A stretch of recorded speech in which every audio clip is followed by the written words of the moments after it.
महाभारत में मगध के महान सम्राट जरासंध और भगवान श्री कृष्ण के बीच हुए संघर्ष की कथा बहुत प्रसिद्ध है। यह केवल एक व्यक्तिगत शत्रुता की कहानी नहीं थी, बल्कि धर्म और अधर्म की लड़ाई का प्रतीक थी। यह कथा शक्ति, राजनीति, कूटनीति और बुद्धिमत्ता का अद्भुत उदाहरण प्रस्तुत करती है। तो वीडियो के अंत तक बने रहें।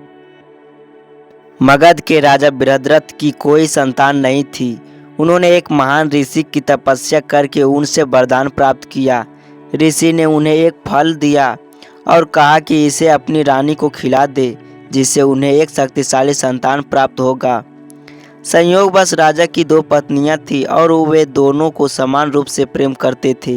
इसलिए उन्होंने वह फल आधा आधा करके दोनों रानियों को खिला दिया। फलस्वरूप दोनों रानियों ने आधे आधे शरीर वाले दो टुकड़े में एक शिशु को जन्म दिया। राजा और प्रजा यह देखकर भयभीत हो गए। कोई समझ नहीं पा रहा था कि इस विचित्र बच्चे का क्या किया जाए। तभी एक राक्षसी जरा वहां प्रकट हुई और उसने कहा कि वह इस बालक को जोड़ सकती है। उसने अपने मायावी हाथों से दोनों टुकड़ों को जोड़ दिया और वह बालक जीवित हो गया। राजा ने इस चमत्कार को देखकर प्रसन्न होकर उस बालक का नाम जरासंध रखा, जिसका अर्थ होता है जरा के जोड़ने से बना हुआ। बचपन से ही जरासंध असाधारण शक्ति का धनी था। उसने कठोर तपस्या और युद्ध कौशल सीखकर अपने राज्य को एक अपराजय साम्राज्य बना लिया।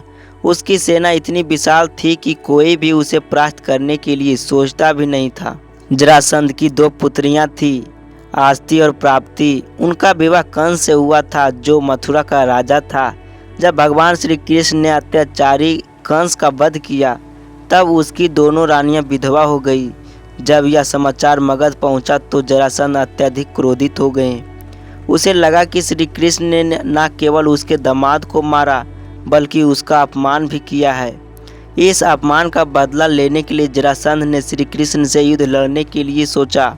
जरासंध ने एक विशाल सेना तैयार की और मथुरा पर चढ़ाई कर दी।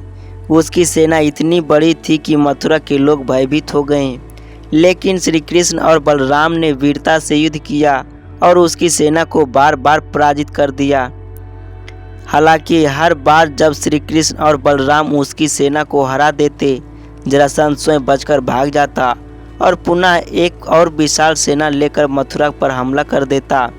इस तरह जरासंध ने कुल 17 बार मथुरा पर आक्रमण किया, लेकिन हर बार श्री कृष्ण ने उसे हरा दिया। जब जरासंध ने 18वीं बार हमला करने के लिए सेना तैयार की, तब श्री कृष्ण समझ गए कि जरासंध को बार बार हराना व्यर्थ है, क्योंकि वह हर बार नई सेना के साथ लौट आता है। इसलिए श्री कृष्ण ने एक नई योजना बनाई। उन्होंने बलराम और अपने अन्य अनुयायियों के साथ मथुरा छोड़ दी और समुद्र के किनारे एक नया नगर बसाया, जिसका नाम था द्वारका। इस चाल से श्री कृष्ण ने जरासंध को भ्रमित कर दिया। जरासंध ने सोचा कि श्री कृष्ण डरकर भाग गए हैं और उसने मथुरा पर आक्रमण करना बंद कर दिया। कुछ समय बाद जब पांडवों ने अपना राज्य स्थापित किया तो उन्होंने राजसूय यज्ञ करने की इच्छा जताई। इस यज्ञ को करने के लिए यह आवश्यक था कि सभी बड़े राजाओं को परास्त किया जाए, लेकिन जरासंध अभी भी अजय था और जब तक वह जीवित था तब तक पांडवों के लिए राजसूय यज्ञ संभव नहीं था। तब श्री कृष्ण, भीम और अर्जुन ने मिलकर एक योजना बनाई। श्री कृष्ण, भीम और अर्जुन ब्राह्मणों के भेष में मगध पहुँचे। उन्होंने जरासंध के महल में जाकर उनसे भिक्षा मांगी। जरासंध एक धर्मपरायण राजा था और उसने कभी भी ब्राह्मणों को खाली हाथ नहीं लौटाया था। उसने उनसे पूछा, आप कौन हैं और क्या चाहते हैं? तब श्री कृष्ण ने अपने वास्तविक रूप में आकर कहा, हे राजन, हम युद्ध करने के लिए आए हैं। तुम हमें अपने साथ युद्ध करने का अवसर दो। जरासंध ने देखा कि तीनों वीर उनके शत्रु हैं, लेकिन वह अकेले केवल एक व्यक्ति से युद्ध कर सकता था। उसने श्री कृष्ण और अर्जुन को छोड़कर भीम को युद्ध के लिए चुना, क्योंकि वे दोनों समान बलशाली थे। भीम और जरासंध का युद्ध 28 दिनों तक लगातार चला। दोनों ही अपार बलशाली थे और कोई भी हार मानने को तैयार नहीं था। लेकिन जरासंध की एक कमजोरी थी, उसका शरीर कृत्रिम रूप से जोड़ा गया था। श्री कृष्ण को यह पता था। 28वें दिन श्री कृष्ण ने भीम को संकेत दिया। उन्होंने एक तिनके को उठाकर बीच से चीरकर 2 टुकड़े कर दिए और दोनों को अलग अलग दिशाओं में फेंक दिया। भीम ने यह संकेत तुरंत समझ लिए। उन्होंने जरासंध को पकड़कर उसके शरीर को 2 टुकड़ों में चीर दिया और उन्हें विपरीत दिशाओं में फेंक दिया, जिसके उसका शरीर फिर से जुड़ नहीं सका। इस प्रकार जरासंध का अंत हो गया। जरासंध के मरते ही श्री कृष्ण ने उन सभी राजाओं को मुक्त कर दिया जिन्हें उसने बंदी बना रखा था।